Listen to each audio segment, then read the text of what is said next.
पढ़ने जा रहे हैं क्लास 5 का चैप्टर है साइंस का, रिप्रोडक्शन इन प्लांट का लेक्चर फर्स्ट है।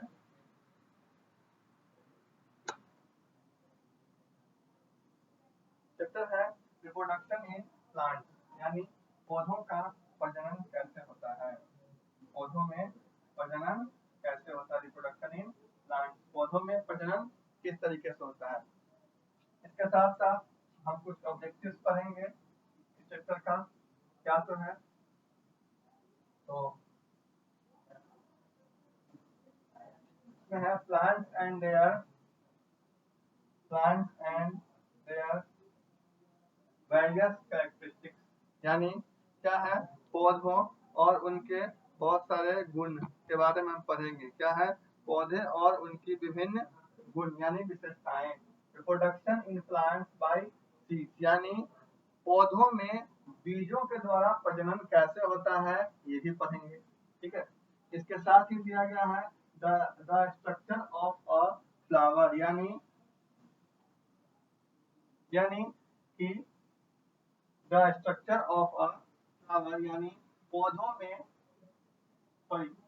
फूलों का स्ट्रक्चर यानी फूलों का संरचना के बारे में पढ़ेंगे।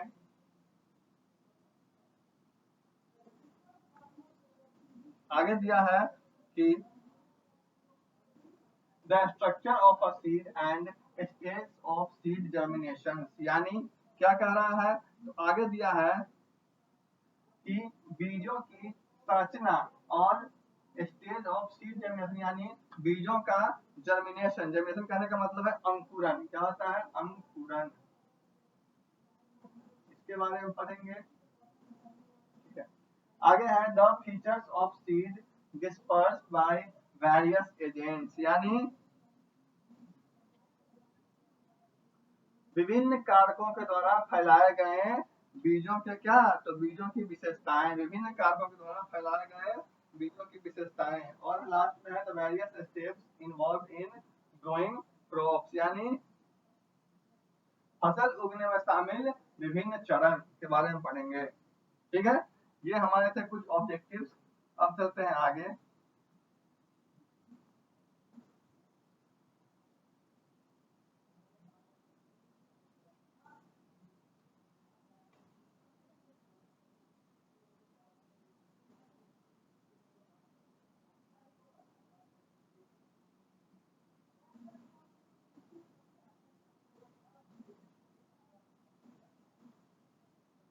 आगे है पार्ट्स ऑफ फ्लावर, यानी फूलों का प्रकार।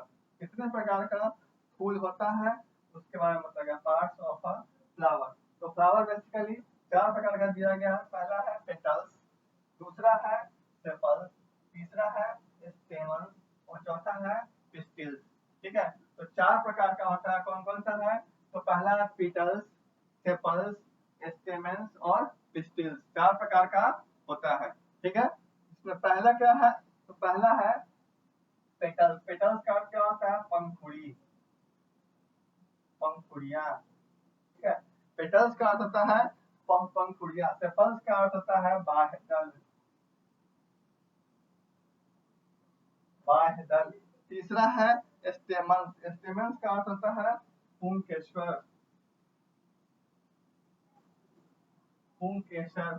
और चौथा है पिस्टिल्स, इसका अर्थ होता है क्या, इसका अर्थ होता है पुष्प योनि, पुष्प योनि। ठीक है, ये हमारा क्या है, parts of flower. Plants are our green friends, क्या कह रहा है, तो पौधे हमारे हरे मित्र हैं। ठीक है, तो क्या करते हैं, तो plants make the world a beautiful place where we live in their presence. कह रहा है कि पौधे दुनिया को एक खूबसूरत जगह बनाते हैं जो जहां हम उनकी मौजूदगी में रहते हैं। They are very important to us, और ये हमारे लिए क्या है, तो ये हमारे लिए बहुत ही महत्वपूर्ण है। Do you know why? अब जानते हैं क्यों, तो let us recall the characteristics common to all plants and animals। क्या कह रहा है कि आप जानते हैं क्यों, तो आइए हम सभी जो है वो पौधों और जानवरों में आम विशेषताओं को क्या करते हैं, आम विशेषताओं को, आम विशेषताओं के बारे में जानते हैं कि पौधे और एनिमल में आम विशेषताएं क्या है। ठीक है,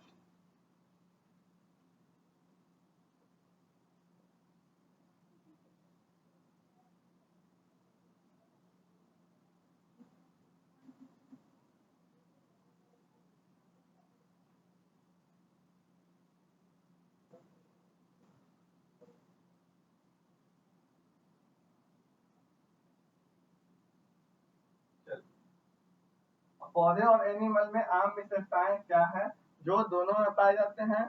तो पहला है मूवमेंट्स। मूवमेंट्स का अर्थ होता है गतिविधि। क्या होता है मूवमेंट्स का अर्थ? मूवमेंट्स का अर्थ होता है गतिविधि। गतिविधि, just like animals, plants to show movements such as opening and closing petals, turning faces to the sun।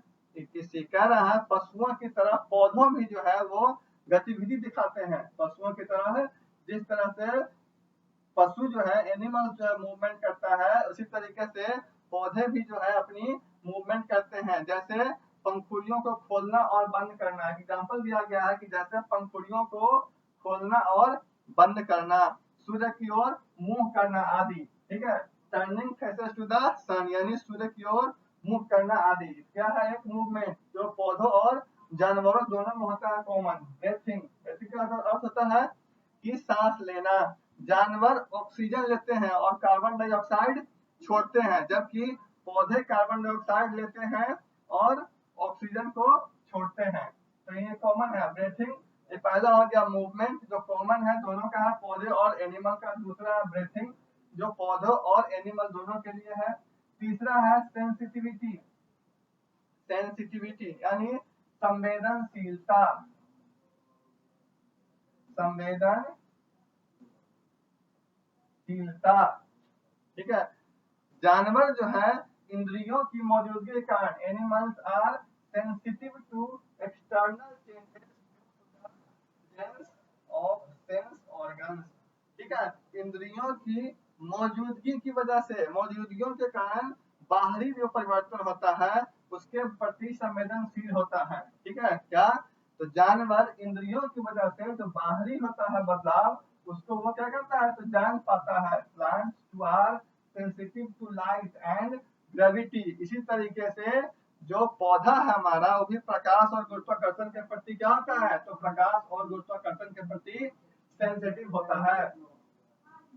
stems grow upwards and roots grow downwards। क्या कहता है? तो ये कह रहा है कि तने ऊपर की ओर बढ़ते हैं। ठीक है, तने ऊपर की ओर बढ़ते हैं और नीचे की ओर क्या होता है तो डाउनवर्ड्स होता है। नीचे की ओर क्या होता है तो नीचे की ओर बढ़ते हैं। तने ऊपर की ओर बढ़ते हैं और जड़ें जो है रूट वो नीचे की ओर बढ़ता है।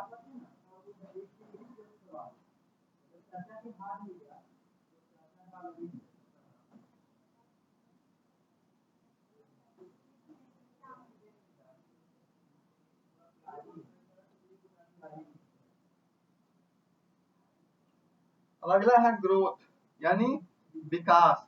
ठीक है, क्या है ग्रोथ? ग्रोथ, ग्रोथ मतलब क्या होता है विकास। Both plants and animals grow during their lifetime. पौधे और जानवर दोनों अपने जीवन काल में क्या होता है तो दोनों अपने जीवन काल में बढ़ते हैं। न्यूट्रिशन, न्यूट्रिशन का अर्थ होता है क्या, पोषण। Animals depends on other for their food, but plants make their own food using sunlight। क्या कहता है, जानवर अपने भोजन के लिए क्या होता है तो जानवर अपने भोजन के लिए दूसरों पे निर्भर करता है, लेकिन पौधे अपना भोजन क्या होता है तो पौधे अपना भोजन स्वयं बनाता है। अब एक्सक्रेशन,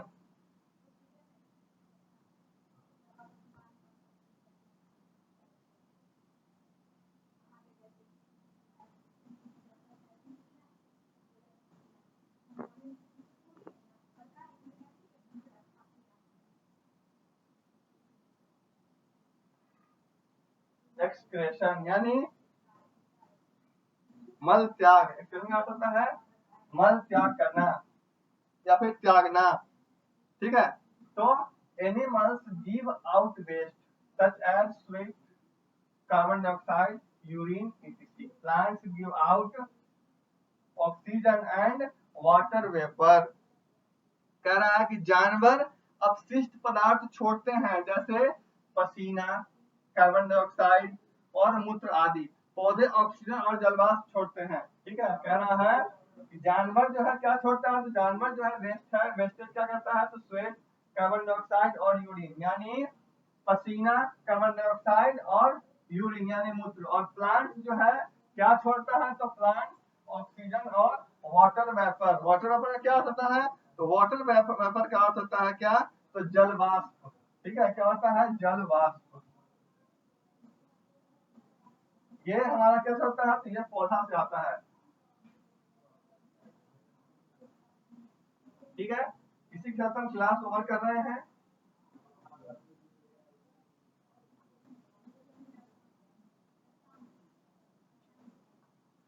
अब नेक्स्ट डे होगा क्लास, आज ओवर हो रहा है।